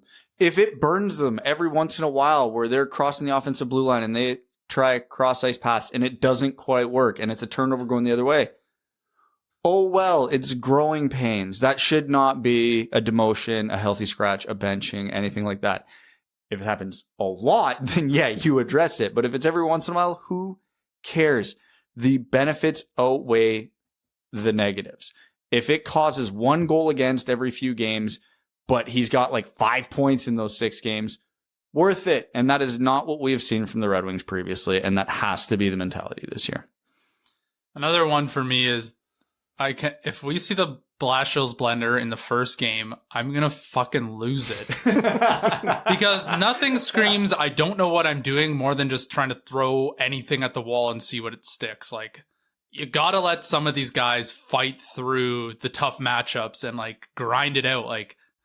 Grind it out in terms of like, overcoming obstacles. You can't just, Lucas Raymond looks bad on the first line. Okay, we got to move him down to the third line and play it like that. Like, just keep them there. Keep players where they are or where you think they're going to have success longer than 5 minutes or one game. Like, you got to let them get through some adversity. And you know what? If they need to move Lucas Raymond down to the third line and he finds success there, good. Like, that's great. That's what a coach should do. That you want to put people in a position to succeed. It's if I see I will jump out the window again if I see the blender in the first 10 minutes, because it just screams to me that panic mode is already engaged and he doesn't know what to do. No confidence in his decision, no conviction in his plan. Yeah, no, it's a symptom of a bigger problem when he does that. Honestly. Basically, I'm jumping out the window for the home opener. Is what I'm saying. What good or how high is that fall? Probably not high enough. I should either reinforce that window or make it like that sugar glass that they use in movies. Yeah. Either way. I can't believe I'm going to say this, but I'm not worried. Like, I think you're both exactly right. I think those are definitely things where you need at the very base level that stuff to go well, to have confidence in Blashill moving forward. And I'm optimistic. I think things have already. I think Blashill deserves more credit than he maybe gets. Things have looked better, probably from at some point last season onwards. And I think at this point, Yzerman knows where they are in the rebuild, quite obviously. And he knows that what Blashill does will specifically affect the players that are key pieces in this rebuild. So he's going to be more in tune with it. He's going to be more involved. I think we're going to see a lot more of what you guys said we need to see. I'm pretty optimistic. Is it going to go perfectly? No, but I think there's going to be less griping, at least from me this year. Am I overly optimistic today? Yeah, but I had a couple of really good coffees this morning, so the caffeine's coursing through me. So don't you dare take credit as the optimist one. I had them in our Atlantic preview. I had them further in the standings than you did by one spot. My point projections were higher than yours. Yes, I am just as pessimistic as ever about the coaching, though, because I've never not seen this. He's been a one-trick pony the whole time. I think he is not. Again, in the preseason, it looked a little different, so there's reasons for optimism, but it's been 5-6 years of the same shit. Like, the benefit of the doubt is gone in my mind. I'm praying, I'm hoping, I want to be wrong. But until I'm actually proven wrong, I'm going to keep griping. And because the team is better this year, and because I expect improvement this year, and because I do think the team is legitimately a lot better this year, the griping is only going to be harder. He has a team to work with now. This is the season for me. There's not, he hasn't had a good roster. Yeah, I understand this isn't a playoff team. I don't care. That's not an excuse this year. He has tools to work with now. So what you're saying is this is make or break a year for him in your mind? Yes, absolutely. I thought last year was, but no, this is legitimately it. It has to be. He has. For you, like, I think he's going to stay 2 years no matter what, probably. I agree. I agree with you. Yeah. But yeah, no, this is the year. Like, you have players and depth and like we said, there are no non-NHL players on this roster. And that's the first time we can say that in his tenure. We have a special prospect like Lucas Raymond for the first time in his tenure. We have a Zadina who's been improving. We have a Larkin who's going to hopefully have a full season, like a legitimate top 6. Pius Suter comes in. You have a stud defenseman coming in Mo Sider. You have a stud goaltender coming in Alex Nedeljkovic. This is it. This is it. If you can't make something improve or fix the issues you had last season, or at least, I'm not going to say fix. If we can't see obvious improvement in the areas we mentioned, he's not the guy. He can't do it. Well, and if he does, great. No problems here. Keep him around as long as we want. But if he doesn't, yeah, I'm done. My overly optimistic prediction will be things will improve to the point where I'm perfectly satisfied going into next year. Whether we like it or not, I think the qualifier still exists of still in a rebuild. Still, to a degree, doesn't matter as much as if you were like John Cooper in the Tampa Bay Lightning, for example. Don't care if they're going to finish 5th, 6th, 7th, or 8th. That is not going to base my opinion on Blashill this year. Okay. That's the Red Wings season preview. Lots of thoughts. Very different year from what we've had in the past. Is that the last we're going to talk about those players in the lineup and the movement? No, absolutely not. I'm sure by Thursday, 55 things will have changed. I'm sure 2 hours from now when the roster freeze sets in, 55 things will have changed for the Red Wings. But 2022 is looking to be the most different year for the Red Wings since probably we've started the podcast. So stay tuned. Let's jump into overtime here as we start to get into the last phase of this episode. Obviously, Red Wings season preview episode is a major one, so we're going to get to as many overtime questions as we can. Not sure if we'll have time for all of them or even beyond Patreon. Of course, we have some Reddit questions and stuff, but that's the name of the game for these big pillar episodes. Patreon.com/wingedwheelpodcast if you want to support the show and buy Evan some allergy medication. Please, yes. You shouldn't have taken the whole bottle I gave you. I'm surprised you're still standing, but it was funny to see you eat them like Tic Tacs. Yeah. We're going to start with a question from Winged Wheels and Steering Wheels. Says, what would be the hockey version of Squid Game? Red light, green light on skates would be... I'm going to have to let you guys answer this. Yeah, that would basically work. Did you ever do the gauntlet? Do you guys ever do the gauntlet drill where you just gave your teammates CTE? Yeah, pretty much. Yeah. Oh, yeah. And the guy you hated the most, or the team all hated because you're the lowest at the totem pole, just gets destroyed. First time I ever ran the gauntlet, I didn't really understand. And so I skated probably a foot and a half off the boards. I just got my shit kicked. This makes sense. Yeah. Yeah.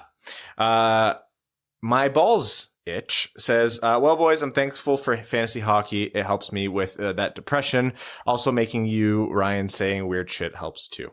Thank you, my balls itch. If you could take a former Red Wing this year for fantasy, not named Lidstrom, Eisman, Fedorov, or Howe, who would you go for? Probably Probert for the penalties for me. Shanny would be a great fantasy player. Oh, yeah. He'd check every box. That was the one I thought of immediately. Hasek. I think that's the right answer. Shanny or Hasek do it for sure. Depending on how heavily your league leans on goaltending. Because if you got more than 4 goaltending categories, then Hasek's the answer. Nick Geyer says, who makes up your guys' dream blunt rotation? Oh. What the hell does that mean? I don't know if you could ask 3 worst people that question. I don't even know what that means. Yeah, I think like passing around a blunt is what they're talking about. Oh, yeah. Me, myself, and I in a quiet room so nobody can harsh my buzz. I have no idea. I don't know, man. Gummy bears are where it's at. Matt S. Says, I'm very hyped for this year. Do you see anyone breaking out that you wouldn't expect on the Wings this year? For example, Adam Ernie season last year, the Guelph line, Suter, etc. I mean, I think we've got expectations of Suter. Veleno, maybe. I could see a reality where he sneaks in on power play too if he's getting regular minutes. There's nobody on this bottom 6 that jumps out to me like that they're going to be anything more than capable. But I guess that's the unexpected part. So maybe Mitchell Stevens. Mitchell Stevens is what I was going to say. Michael Rasmussen. Yeah. Maybe he becomes that power play guy that he was touted to be when he was drafted. Does he have a power play goal yet in his NHL career? I actually don't know. I don't know. Unfortunately, I think the answer is no, but I'm not sure. I don't know. You have a laptop. I was about to look it up, and I was like, no, Evan has a laptop this episode. Also, Matt, just DM on the Twitter, the Winged Wheel Pod account. Drake Moore says, what would have to happen for this season and next season for Jeff Blashill to be a Jack Adams finalist? Making the playoffs? Make it to round 2? Playoffs. Yeah. If he gets this roster to the playoffs, I'll be at the forefront of that Jack Adams push. Reed says, what do you guys think of interviewing George Malik on the show? Oh, we love George. We're always happy to have him on. Al Robbins says, each of you guess a D-man and forward to ship at the deadline and what we get back. Letty and Fabry, a first and a second. Yeah, if the Red Wings get a second back for Letty, that'd be fantastic. I was saying for Fabry. I had that. You had that backwards. Sorry. First for Letty, second for Fabry. Oh, second. I think that might be a little bit optimistic. I think I'm going to go wild card here and say Bertuzzi, Letty. And you're talking firsts there, at least a first. Ryan Lee says, who do you guys see as the likeliest trade bait options this year? Assuming Letty doesn't want to stay. Also, when I asked for Evan's favorite metal bands, I was not expecting him to name Between the Buried and Me. They are one of my all-time favorites. Anyways, let's go Red Wings. As usual, Evan's personal life is the most popular part of the show. Mike Rasmussen has 4 power play goals In the NHL? Wow. That's what the internet tells me. That is 3 more than I thought, and also way too few for a power play specialist. I figured he had some, but you guys were so confident. I was like, am I missing something?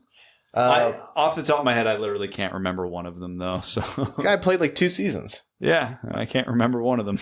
He's averaging 2 per year. Big year, Mike. Trade bait is going to be, whether you like it or not, Bertuzzi. It's going to be Fabry. It's going to be Letty. And it's going to be whatever other player who is not part of the long-term plan but is playing well. Stetcher. Like, unpopular answer here. Let's say Verona comes back and is immediately hot. Rough timeline. I don't know if he's back by the trade deadline. Oh, yeah. It'll be right around. Yeah. Michael Berry says, Ryan, what advice did you give to Dr. Iyer on being a parent?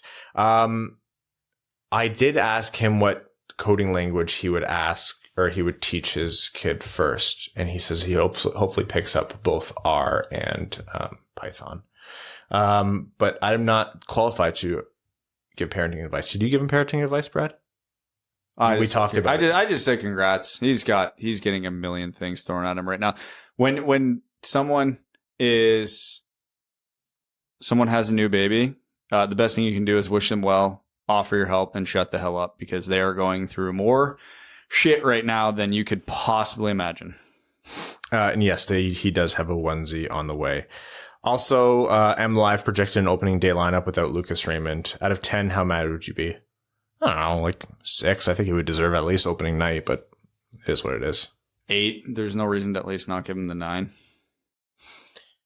Kyle Kragetz says, just for fun, I have 2 stories about my father-in-law. First, my wife and I just moved into our house. When my father and I were replacing the floors, he looked at the boxes we had left, looked at the room, and looked at me and says, would we have enough to finish? Would we have enough to finish? Classic dad joke.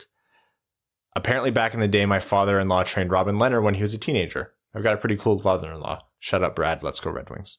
Buried the lead there, Kyle. That's cool. C-Nut says, anyone else glad Brad can put the Barkov signing to rest? No, just me and my cynical self. Anyways, I think Mrs. Blash would be a little upset with Raymond's last 2 preseason games. I'll blame that on fatigue, but might be enough to be sent down. We will know by the time this is posted, so my question is, who is Brad going to shout from the rafters that we should sign?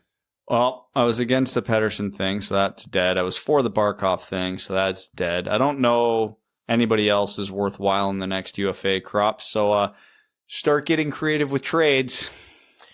Aaron Hudson says, hey boys, my 6-year and 1-year-old nephews have been staying with my wife and I while they're apart, take a quick weekend. Anyways, well, it looks like I'm getting a vasectomy ASAP. Children are monsters. Send help and coffee. Who will be the biggest surprise performance on the Wings roster this season?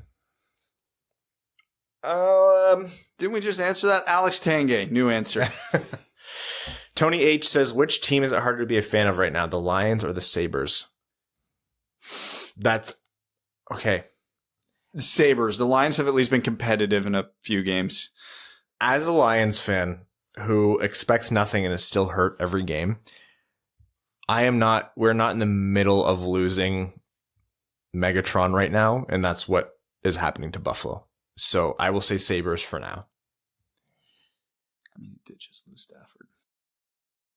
Why are you like this? The Caminator says, phonies, the podcast claims to be about all things hockey and casually omitted a season preview for the WOSHL and did no deep dive on new prospects for the Allura Rocks. Disappointed doesn't begin to describe how I'm feeling. Brad hasn't scored yet. I got an assist. I can. Yeah, here's your participation medal. And a sore neck. Adam Bybee says, Evan, what Between the Buried and Me album is your favorite? Well, I've been listening to Colors a lot lately, but I don't know if it's my favorite. I was going to say Colors too, for sure. Definitely. Colors and what's the other one? I'm not helping you. Yeah, I thought I'm Not Helping You was a really good album, but I think it's a bit overrated. Dylan Larkin's fat ass says, just got to say, listening to Steve Dangle while high is a great experience. I think Steve would probably say the same thing. New Simp says, good day, Dud Duds. New Simp here. Like the commenter last week, I too have been listening for over 10 years and have now decided to join the echo chamber. I realized commenting on every tweet in desperation you'll notice me wasn't enough, so I was forced to do what is essentially OnlyFans for podcasters and become a patron. Time to get commercial here. I'm sick of the no free ad shtick. You always let your guests promote their stuff so we can get a shout out for the following businesses. Brad's Sporting Goods, proud sponsors of the Tavistock Royals. Nope. Milverton 4-wheel drives. Nope. The Allura Rocks. That's it. Because if you can't make the team, buy your way on, kids. Really wish it was that easy. Financial company. Ponzi scheme. What Ponzi scheme? We're totally not gambling with your life savings. And what hospital do you work at, Ryan? I'm assuming you're a doctor, Brian. Oh, God, this is my mother. I was about to say, is this Mama Hannah? Yeah. What's that? You work at a university? Impressive. Which med school do you teach at? Give them a plug. Jersey time. Patches on jerseys. Like or dislike? Top 4 patches on Wings jerseys, but you can't use Stanley Cup Finals patches. Obviously, the VKSM patch is undisputed number 1. Yeah, that's number 1. I was a sucker for the, what was it? The black anniversary patch in the early 90s. I can picture it in my head, but I can't really describe it. It's dumb, stupid. Mr. I patch. Mr. I and the Gordy one. Although that's kind of cheating because they were the same season, but yeah. I don't mind jersey patches at all. I think all the time is weird, but certain occasions or certain things call for it for a full season. But I don't mind jersey patches. I'm sad now because jersey patches are likely going to go away as we know them because of jersey ads next year. Yay. So that sucks. Max $1 million says, this might be a way of my sneaking Stu Grimson into an all-time Red Wings lineup. If you're making a lineup filled with just the greatest nicknames in Wings history, who would you be on your squad? Oh, yeah. Grim Reaper has to be on there. The Dominator and net. Yeah. The Magic Man. Yep. The Captain. Yep. The perfect human. Yep. Yeah. I was just gonna say, Mr. Hockey. Mr. he should. Terrible Ted. Terrible Ted. Yep. Oh, that's it. Are there any lesser players? What that was we're Brett forgetting? Hall? Wasn't he the Golden Boy or something? The Golden Brett, because his Golden dad was Brett. the Golden Jet. Yeah. You can make that. That's a good series of nicknames. You can make a really good lineup. It's still really close to an all-time lineup. Is there any obviously remember all the big players? I'm trying to remember the lower down the lineup players who had Backhand Luke. Cool backhand Luke. Goose. Goose is good. Goose, just because it was used so heavily. Yeah. Tuna. The Goose is loose. Yeah. That might be part of a larger Patreon exclusive. Ohio State number 1 says, if the Wings had to swap color schemes with another team, who would you choose? Carolina Hurricanes. Seattle, yeah.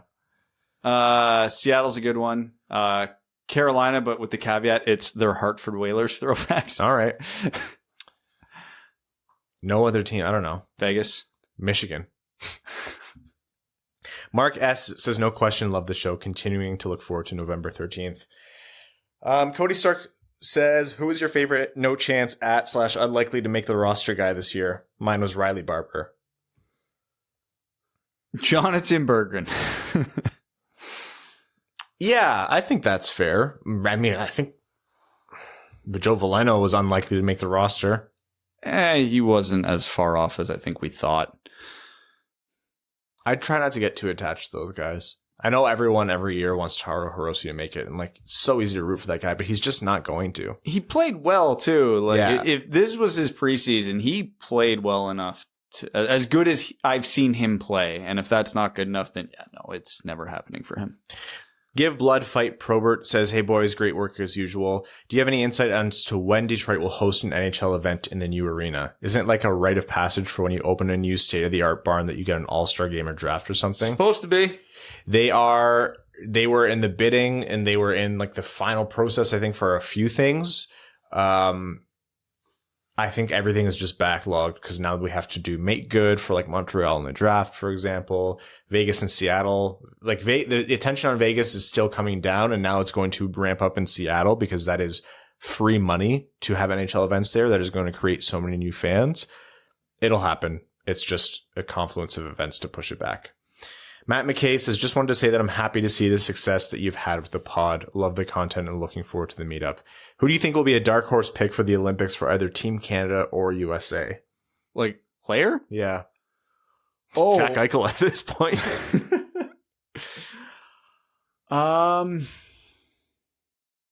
That's tough. Canada, I'll say Darcy Kemper because I don't see him on any projections, and I think he should be. I think, didn't I have him on mine? Anyways. The U.S. problem is I've only seen a couple of U.S. projections because obviously we're up here in Canada, so I don't know who would be considered a dark horse because like the names that are coming to my head I actually just assume are on the roster, so I don't think they're dark horses. Well, we talked about this before. We talked about this in our Patreon exclusive like roster lineups. The U.S. is going to have a lot of American defensemen that are going to be on the outs. Is Jack Hughes a dark horse? I guess. Like, because that's who immediately came to my mind, but I'm like, Jack Hughes would be a good dark horse, but then the other part of my mind is like, no, he should obviously be on that roster, right? Like, I don't know. He also asked, "Evan, will you sign my Winged Wheel podcast coaster?" Nope. Tej says, he asked about Jeff Blashill. What would he have to do to make him make us be happy with him re-signing as coach? We talked about that. Babe Landeskog says, Dub Club, I have a bold / unpopular opinion. I'd like the Wings to use a third jersey that's black and white or black and red, similar to the 2019 All-Star game.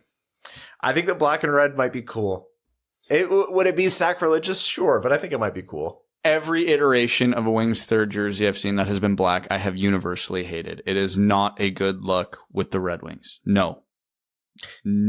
If you're going to do it, you have to sell out on it. Like, I mean, black with like gray, like just black the whole damn thing out. Colorado 14ers says, "I've been a fan of Red Wings hockey since the mid-'80s, and Mickey Redmond and Paul Woods have been there the whole time. Bruce Martin and the late Dave Strader preceded Ken Cal and Ken Daniels, respectively, and were great in their own rights. But there was to rebuild when the time came for them to move on. Both of the Kens filled the big shoes for them perfectly and have come to be known and respected for their knowledge and professionalism in both the game and broadcasting itself. When I hear other announcers whom have obviously not taken the time to learn the correct pronunciation of a player's name, Hyros, or basic facts about an opposing team, it always makes me grateful for the TV and radio experiences I've had over the last 35 to 40 years. Here's to hoping that Ken and Mick can go another 25, and then Ken Cal and Paul Woods, who still sounds like he's 28, can do the same." AJ Voss says, "If Steve Yzerman never left Tampa Bay, what do you think the state of our front office would be today?" The exact same that it was right before he got here. I think Ken Holland wouldn't have lasted another year or two. He absolutely built up too much credibility with that organization to be ushered out that quickly. And to be fair, in his defense, the last few moves he made before he left, when he finally embraced the rebuild, weren't terrible. No, he was coming around on stuff. Everything he did that was catastrophically stupid was when he was trying to keep an obviously dead team alive. Like, when he traded Tatar, that turned into Veleno, Master Simone, and Nedeljkovic. Like, that worked out pretty well. Vax Wax and blocked by Jay Fresh on Twitter. Joseph, you're blocked by a lot of people.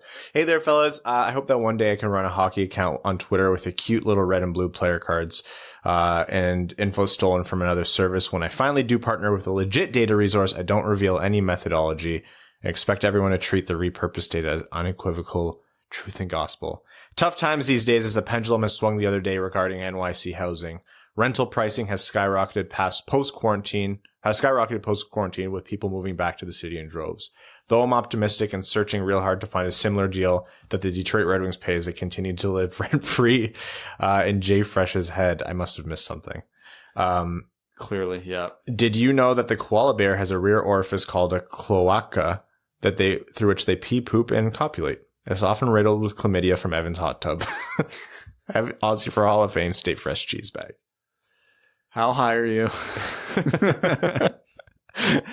And the cycle continues. Beer League Healthy Scratch says if the last episode's proved anything, it's that Evan is no doubt the true man of mystery and should be in line for the next James Bond role. ABR is my favorite band if I had to pick. I'm even braving the jersey to the barren state of Ohio to see them soon. And when BTBAM and DGD, you're just listing letters, were listed, I just yelled, fuck yeah, in my car, and my wife asked what the hell is wrong with me. Also, Ryan, I get the hair thing. I went to my longtime barber, and he asked if I wanted it longer on top to cover my hairline that's been receding recently. Jesus. I know. Hey, barbers are there to tell you the truth, not to make you feel good. I appreciate that. Yeah. Shut up with your hairline. I'm just, both of you, I don't know what. Yeah, I'm well overdue for a haircut right now. I'm just excited about hockey coming back. The youth revolution is near. Joe Delia says, a while ago I asked you to pick a player from a team you hate that you had to buy his jersey. How about for today, pick a former wing from the past 10 years who's on a different team's jersey you have to buy. Minus points for AA and LA's third jersey for the obvious choice. Absolutely 1,000% agree. Nyquist, Columbus, third jersey. What other former wings are there that went elsewhere? Tatar, Brendan Smith. Does Tom McNosek now play in Florida? Boston. Nah, never mind. He had a stint in what's it called? He had more than a stint in Vegas. Yeah, 3 pretty good years. Yeah, there. I think Vegas actually. That's a really good answer. Nyquist, I think, is just a more prominent one that comes to my head. Oh, Jonathan Bernier, green and red New Jersey Devils. Miss Days says, which prospect will make the next team next after Raymond and Veleno? I really thought Berggren would be it, but his camp wasn't great, possibly due to injury. I was thinking about that. There's nobody beyond Veleno and Raymond. There's nobody really like hammering on the door right now in terms of timeline. It might be another late rookie year next year. Well, it'll depend on how ready Shane Wright is.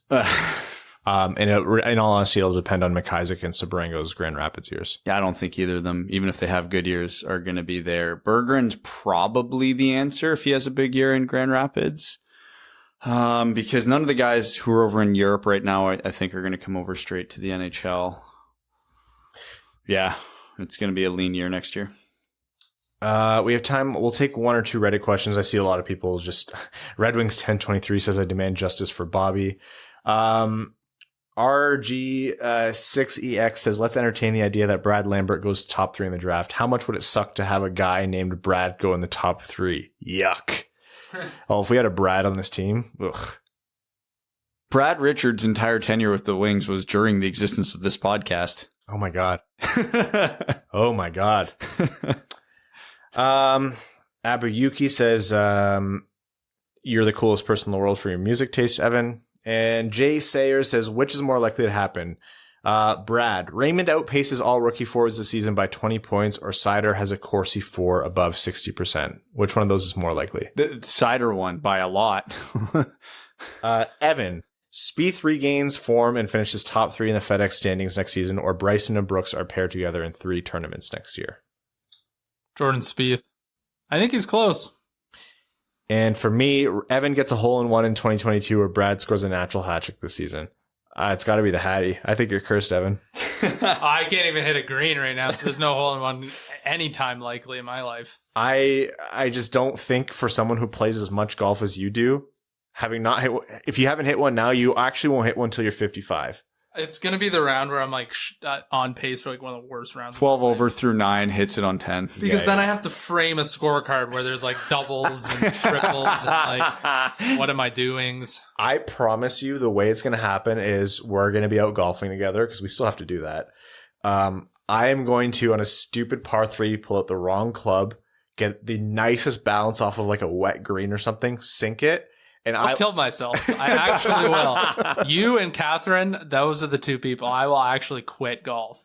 I'm going to get the Evan, hole in one, and then thank you're you. going to get it. You're welcome. Is that your saying of Brad is a competent golfer, so it's not totally insulting? Because I know if you brought it up 1,000 times, like I know Ryan and Catherine would, then I would lump you in with that list. But yeah, that's the short list for sure. And the worst part is you'd hit a hole in one like 6 holes later. That would make my life a lot better.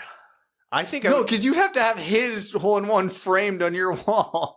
The funny thing I is saw mine came first. your like window of happiness would be so short lived. I wouldn't care. I want you to get a hole in one. No, because if I was in Ryan's shoes and that happened, the first time you secretly let us into your house, like I'm going to take a Sharpie and go over and sign that scorecard. All right. Red Wings season preview episode. Again, head over to our Twitter account to figure out how you can win tickets to the home opener. Stay tuned for this Thursday. We are going to be live streaming, watching the game, watch along with us, and then recording an episode after. Lots of other fun stuff to come. More info on the event, more interviews. Evan's going to do more pie dances. Also, by the way, buddy, you crushed that pumpkin pie. Oh, it was good? Yeah, it was good. I like the one I made with the other ingredients more, but I'm glad it survived. How did you switch it? Like, what changed? Just to use different filling. Oh, okay. Yeah. It wasn't, pumpkin pie can be aggressively sweet sometimes, and you struck a good balance, I found. Oh, thank you. We'd like to thank all of our listeners, our name level sponsors, Arjun Shanker, Yves Bartels on behalf of the Sarah Grand Foundation, Kyle Karagitz, Nick Perks, Terry Driver of Crying Ryan, Hannah's Banana Slamma Jamathong, Taylor Tagel, Brandon M., Carl Bertanen Analuski, Citizen High Five, CJ Sully, Clayton Van Dyken, Craig Kibble, Derek Enstem, DJ Denton, Give Blood, Fight Probert, Greach, Hanali, Hassam Al-Qassem, Jacob Turner, Jake Kiefer, Jeremiah Dobo, Justin and the Angry Mob, Kalen Wood, King Tone, Cody Stark, Kyle Hashman, Kyle McClure, My Balls Itch, Matt McKay, Matthew M. Rice, R.A., Ryan Hubbard, Scott Martin, Stacy Lynn, Stove Iserplan, Joe Santangelo, Vax Wax and Blocked by Jay Fresh on Twitter, Zach Spring, Andrew Bohan, Sam Bankson, Adam I Wish I Could Finish Like Ernie, Antonio Gracias, Babe Landeskog, Colorado 14ers, Connor Leighton, Dave W., Dylan Larkin's Fat Ass, Evans Bingo Card, Jeremy Brocker, John Evans, Josh Yelchin, Kevin McCracken, Quaz, Matt Keeler, Matt S., Max $1 Million, Reed, Revi DeLuca, Trevor Pepivar, Zach Handyside, Zach McCann, a driving range superstar. Folks, Red Wings hockey is going to be back very, very soon. Can't wait. Stay tuned. Thanks for tuning in to the Winged Wheel Podcast. Be sure to check out wingedwheelpodcast.com, where you can subscribe to the show on iTunes, Spotify, or wherever you get your podcasts. You'll also find links to other ways to support the show, such as Patreon, official podcast apparel, and more. And don't forget to follow the show on Twitter at Winged Wheel Pod. And of course, the hosts at Brad Crisco, at Ryan Hanna WWP, and at Hockey Town Evan.